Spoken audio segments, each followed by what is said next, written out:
ವಿಧಾನಸೌಧ ಮೊಗಸಾಲೆಯಲ್ಲಿ ಪಾಕಿಸ್ತಾನ್ ಜಿಂದಾಬಾದ್ ಅನ್ನೋ ವಿಚಾರ ಈಗಾಗಲೇ ಸಾಕಷ್ಟು ಪರ ವಿರೋಧ ಚರ್ಚೆಗೂ ಕೂಡ ಕಾರಣವಾಗಿದೆ. ಈ ವಿಚಾರವಾಗಿ ಮಾತಾಡಲಿಕ್ಕೆ ಹಿರಿಯ ಶಾಸಕರು ಮಾಜಿ ಸಚಿವರಂತ ಜನಾರ್ದನ್ ರೆಡ್ಡಿ ಅವರು ಇದರ ಬಗ್ಗೆ ನೇರವಾಗಿ ಅವರ ಮಾತಾಡ್ತೀನಿ. ಸರ್, ವಿಧಾನಸೌಧ ಮೊಗಸಾಲೆಯಲ್ಲಿ ಪಾಕಿಸ್ತಾನ್ ಜಿಂದಾಬಾದ್ ಅನ್ನೋ ಘೋಷಣೆ ಕೂಡ ಕೂಗಿದ್ದಾರೆ ಸರ್, ಇದನ್ನು ಯಾವ ರೀತಿಯಾಗಿ ನೋಡ್ತೀರಿ?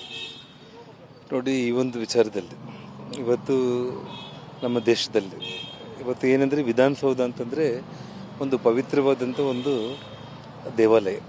ಸಾಕ್ಷಾತ್ ಆ ಕನ್ನಡ ತಾಯಿ ಭುವನೇಶ್ವರಿನೇ ಇರುವಂಥ ಒಂದು ಪುಣ್ಯ ಸ್ಥಳ ಅಂತಲೇ ನಾವು ಭಾವಿಸಬೇಕಾಗುತ್ತೆ. ಅಂಥ ಒಂದು ಸ್ಥಳದಲ್ಲಿ ಈ ರೀತಿಯ ಒಂದು ಪಾಕಿಸ್ತಾನ ಪರವಾದ ಘೋಷಣೆಗಳನ್ನು ಕೂಗೋದ್ರ ಮೂಲಕ ಏನೊಂದು ಕೆಲವೊಂದು ಕಿಡಿಗೇಡಿಗಳು ಈ ಒಂದು ಕೃತ್ಯಕ್ಕೆ ಅವರು ಈ ರೀತಿಯೆಲ್ಲ ಘೋಷಣೆಗಳನ್ನು ಕೂಗಿದ್ದಾರೆ.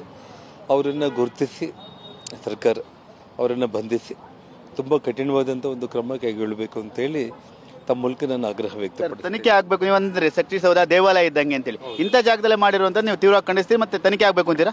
ಖಂಡಿತವಾಗ್ಲೂ ಕೂಡ ಇದು ಇವತ್ತು ಇಡೀ ನಮ್ಮ ಕರ್ನಾಟಕ ರಾಜ್ಯದ ಪ್ರತಿಯೊಬ್ಬರಿಗೂ ಕೂಡ ವಿಧಾನಸೌಧ ಅನ್ನೋದು ಕನ್ನಡ ತಾಯಿ ಭುವನೇಶ್ವರಿ ನೆಲೆಸಿರುವಂಥ ಪುಣ್ಯ ಸ್ಥಳ ಅಂತಲೇ ನಾವು ಭಾವಿಸಬೇಕು. ಅಂಥ ಒಂದು ಇದರಲ್ಲಿ ದೇಶ ವಿದ್ರೋಹದ ಒಂದು ಮಾದರಿಯಲ್ಲಿ ಈ ರೀತಿ ಘೋಷಣೆಗಳನ್ನ ಕೂಗಿರೋ ಒಂದು ಕಿಡಿಗೇಡಿಗಳನ್ನ ಗುರುತಿಸಬೇಕು, ಬಂಧಿಸಬೇಕು. ತನಿಖೆ ಮಾಡಿ ಗುರುತಿಸಿ ಬಂಧಿಸಬೇಕು. ಇದಿಷ್ಟು ಹಿರಿಯ ಶಾಸಕರು ಸಚಿವರಿಂದ ಜನಾರ್ದನ್ ರೆಡ್ಡಿ ಅವರ ಮಾತು. ಇದನ್ನು ನಾನು ಖಂಡಿಸ್ತೀನಿ, ಅವರನ್ನು ತಕ್ಷಣ ಬಂಧಿಸಬೇಕು ಅನ್ನೋ ಮಾತುಗಳು ಕೂಡ ಹೇಳ್ತಾ ಇರುವಂಥದ್ದು. ಕ್ಯಾಮರಾಮನ್ ನವೀನ್ ಜೊತೆ ಸುನಿಲ್, TV9.